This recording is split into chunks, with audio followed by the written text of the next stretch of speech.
Hey guys, how you doing? Back again. We're going to be talking about a event I'm about to take part in, the Oceanic Regional. It's an online event, so that's fun. I'm sitting here in front of the webcam in my room, getting ready for this event. So I thought, why not do like a tournament kind of progression breakdown, as it were, as we go round by round, because no one knows what the meta is really going to be like at this. This is the first meta relating to the new Banlist, which came out a few weeks ago, which I'm glad about. I mean, a couple of important decks got nerfed, so I'm not expecting any King Vegeta, which was the main problem with the last time. I'll actually do a deck profile in a bit for the deck I ran last time, but I mean, I came 13th overall. It wasn't too bad, but it was Red Gogeta I was running, so it's not like the most impressive. But anyway, I thought before we start, I'd do a kind of a deck profile for you, so you know what I'm bringing to today's event, and then I'll do a round by round as we go. Till we get to the end, or until, I can't take anymore. So, we are bringing Son Goku to today's event. Sorry. Goku. I'm not going to spend time badgering on about a lot of these cards effects, because, let's be honest, you're probably more of a pro than I am. Son Goku, basically, front side, you reveal a 4-star ball that gains 5k, and you draw a card.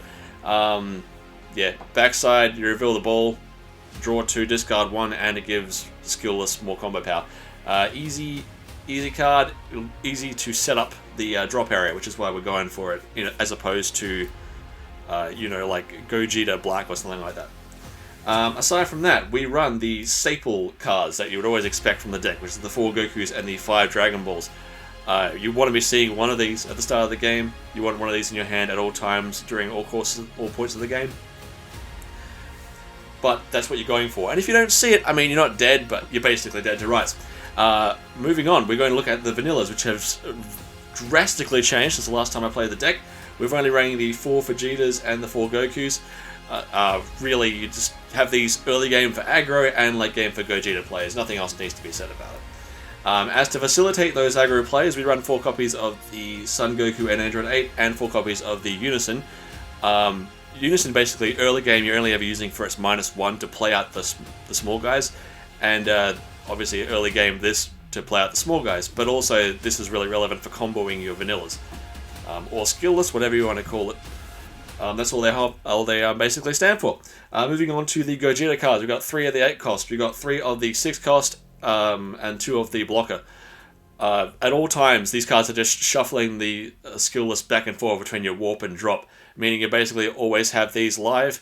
Your main problem is your energy consumption. You want to play this on turn 4, but I mean, you really kind of don't want to at the same time because you'll be tapped out. But it's basically about keeping constant threats in play, hitting cards out of their hand, just basically controlling.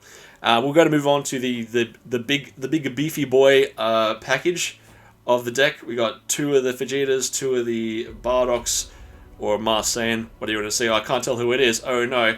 2 of the Demon God Demigras and 2 of the Foos. This is basically your control package. This is so good in testing, I can't believe it. So often now people get you down to 2-3 life, whatever, and then go for the kill with a sneaky Champa or with King Vegeta with the King Cold deck. You drop this and they basically concede on the spot because they've just comboed their whole hand for no reason. But these all basically lead to, like, you play one of these out, it'll either lead you to such a good position you basically won anyway, or foo, as we say, you extend the handshake. Moving on, we got 4 super combos. I just stuck with 4 of these. I used to have a 2-2 split in case someone plays something reasonable to foo against me, but I kind of feel you go big or you go home. If it gets negated, it's fine. On to the last couple of things, the tech cards. 2 Deborahs. This guy in testing has been pretty good, especially against the mirror match, not in terms of like KidKu obviously, but the black mirror match. They play out the Gogeta, they play out a big bomb. This guy just says no to its attack, no to its effect. It's not always relevant, but it's just good to have it in there, especially because this is a best of 1 of it. And we have the Black Smoke Dragon. I was going back and forth between this and the Demigra Secret Rare, but I kind of landed on this at the end because 1, they're the only 2 black ultimates that I have, and 2, if they have some sort of response to this in terms of putting in rest mode, whatever, it doesn't halt your game plan. And finally, we have the 2 negates, because I always run at least a couple of negates in the deck, even if the deck is super aggro or super control-y, because I tend to get caught out by random effects. So they just play it safe. So there you go, that's the whole deck.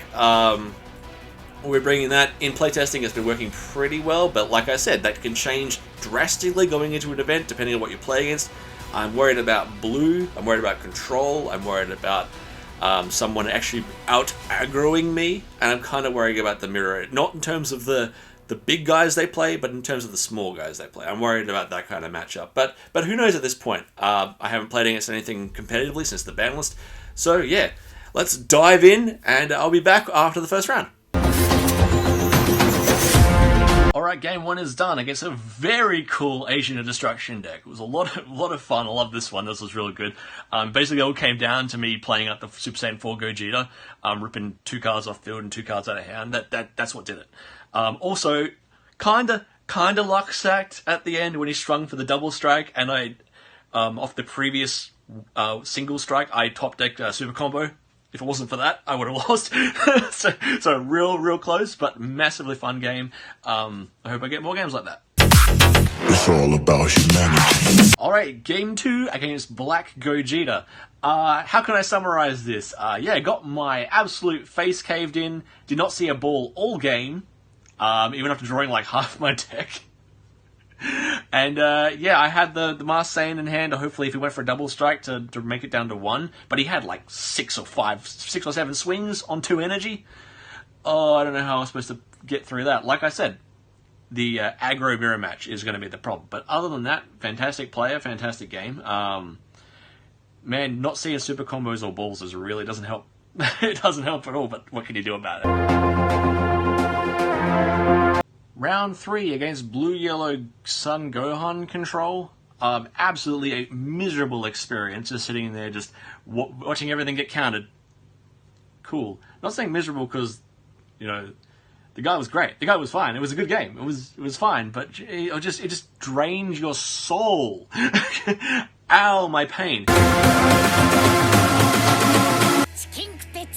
So good. So we're back after round 3 dropping. We can't make any progress at this point, and really not happy with how the deck played out, honestly. After seeing much better versions of it. So what can we take away from this new ban list? First of all, aggro is, yeah, it's a thing, and everyone seems to be using it. Black Gogeta just uses this engine so much better than KidKu does, so I mean, it still works fine. If I was going to go back and change the deck, there's a couple of things I changed. One, take out the Black Masked Saiyan. There it is. This guy. Just cut that out. No one's taken the bait. No one is. Even in playtesting, I thought it would play out much better than it did. Nothing. Deborah's no good. 2 cost. Something I always say, always come back to. If the card costs 1, if the card costs 2, it's too expensive. It's too expensive. You need cards that play stuff for free. You can't like go for any kind of energy cost unless it's winning you the game. Straight up. And you can't play in anything unless they are tapped out and have no unisons. What a game. So yeah, I have hope for the deck. I will have to change the leader, have to change how it's built, but it is definitely on the right track. Might look into like some more aggro options.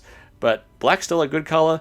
Red, I no see red, no red anywhere. Blue has the capability. Black has the capability to just play a bunch of rush cards for free. So yeah, I'm going to say that they are probably the most meta relevant currently. Anyway, that's all for now.